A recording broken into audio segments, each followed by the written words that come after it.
नमस्कार साथियों, राम राम सबने। और वही मैं सिर्फ 2 दिन तक एक ही टॉपिक पे वीडियो बनाने लग रही हूँ। और वो टॉपिक है रोहतक के अंदर जो हादसा हुआ था। 5 गोलियाँ एक लड़की के, मैं कहूँगी एक तरीके से उसके शरीर पे दाग दी गई थी। और उसके बाद छोटी सी चीज़ मैं आपको यहाँ ये बताना चाह रही हूँ। बहुत सारे साथियों के कमेंट आए और एक कमेंट जो मुझे काफ़ी अच्छा लगा, उसका जिक्र मैं यहाँ करना चाहूँगी। एक लड़के ने कहा कि दीदी, प्यार तो मेरा भी था, लेकिन उसकी खुशी के लिए मैंने उसको छोड़ दिया जब अगले घर वो गई। तो जो समझौते वाली वीडियो थी उसके ऊपर उसने बनाया था। छोटी सी बात मैं आपको ये बताऊं कि प्यार सिखाता ही त्याग है, प्रेम सिखाता ही त्याग है हमेशा। बहुत सारे साथियों के नेगेटिव कमेंट भी थे कि एक एक लड़की 20-20 बॉयफ्रेंड रखती है। तो भाई मैं एक छोटी सी बात ये बता देना चाहती हूँ। आज तक ज़िंदगी में आज तक मैंने, मेरा हालांकि फ्रेंड सर्कल लगभग ऐसा रहा है जिसके अंदर लगभग लड़के हैं, कोई का दुका लड़की को छोड़ करके। लेकिन मैं कभी भी उस हद तक नहीं गई। वो कहते कि कोई मेरे सीने में गोलियां ही दाग दे। एक मतलब दोस्ती, और दोस्ती दोस्ती तक होती है। दूसरा, आप जिस चीज़ को बॉयफ्रेंड बोलते हैं, मुझे नहीं पता उन चीज़ों के अंदर कौन कैसे और किस लिए घुसता है। छोटी सी बात, मेरा कहने का मतलब ये कि कोई भी लड़की किसी लड़के से इसलिए प्यार नहीं करती कि जब तू शादी करके जाएगी तो तेरे ऊपर गोलियां दाग देगा। मेरे ख्याल से तो कोई नहीं करती होगी। और फ्रेंड और बॉयफ्रेंड में आप कितना अंतर मानते हो? मतलब एक, जैसे हम गर्लफ्रेंड बोल देते, गर्लफ्रेंड यानी कि महिला मित्र, बॉयफ्रेंड यानी कि पुरुष मित्र। इन चीज़ों के अंदर लड़का मित्र और लड़की मित्र में मुझे तो नहीं लगता खास करके कोई फ़र्क होगा। लेकिन सबसे बड़ी कमी यहाँ ये होती है मैच्योरिटी की। आप किस हद तक लोगों के साथ रहते हो।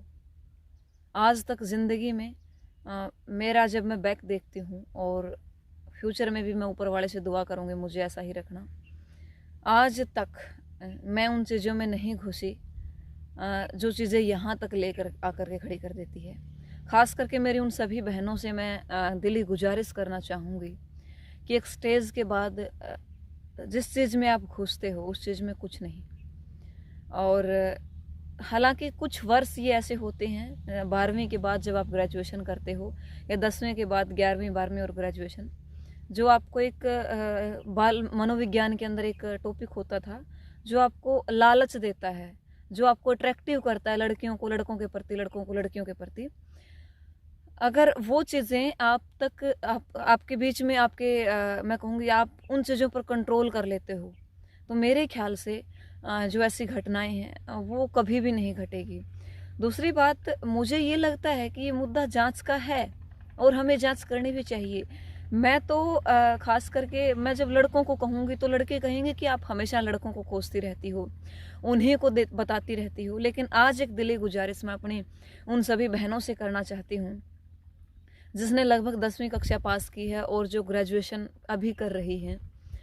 और 10वीं के बाद ग्रेजुएशन तक का जो ये मैं कहूँगी एक तरीके से बीच का जो टाइम होता है, ये आपको बहुत ही विपरीत परिस्थितियों भरा होता है, आपको भ्रमित करता है। आपको हालांकि मेरी जो ग्रेजुएशन रही, मैंने नॉन अटेंडिंग की, प्राइवेटली की, और मैं बड़ा खुश नसीब मानती हूँ खुद को कि मैं उन दिनों कॉलेज नहीं गई। और मैंने उन चीज़ों को समझा समाज के अंदर रह करके कि कौन सी चीज़ हमें कहाँ क्रिएट करती है, और जब इन चीज़ों को कौन सी सिचुएशन के अंदर खुद को किस तरीके से संभालना है वो भी हमने समझा। तो थोड़ा सा हमें इन चीज़ों का खुद के ऊपर अप्लाई करके देखना पड़ेगा।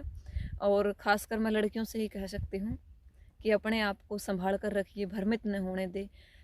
अगर आपको माहौल, अगर आपको अपनी बातों को शेयर करने के लिए कोई चाहिए तो आपके घर में आपके माता पिता हैं, आपकी बहन हैं, या फिर आप एक तरीके से मैं कहूँगी खुद से दोस्ताना व्यवहार कर सकते हैं। खुद को आप समझ सकते हैं अपनी डायरी के माध्यम से। मैंने बहुत डायरियाँ लिखी, कम से कम 20 डायरियाँ लिख के मैंने अपने घर में छोड़ रखी है। मैंने अपनी प्रॉब्लम्स अपनी डायरी को बताई, न कि किसी व्यक्ति विशेष को। और अगर मैं अपनी प्रॉब्लम किसी व्यक्ति विशेष को बताती तो मेरे ख्याल से मेरे सामने भी वही परिस्थिति उत्पन्न होती जो आज बाकी लड़कियों के सामने है। तो सबसे पहले मैं कहूँगी किताबों से दोस्ती कीजिए, अपनी डायरी से दोस्ताना व्यवहार रखिए, अपनी कलम को चलाइए ताकि आपको अपनी ज़िंदगी के अंदर ऐसी सिचुएशन का सामना ना करना पड़े।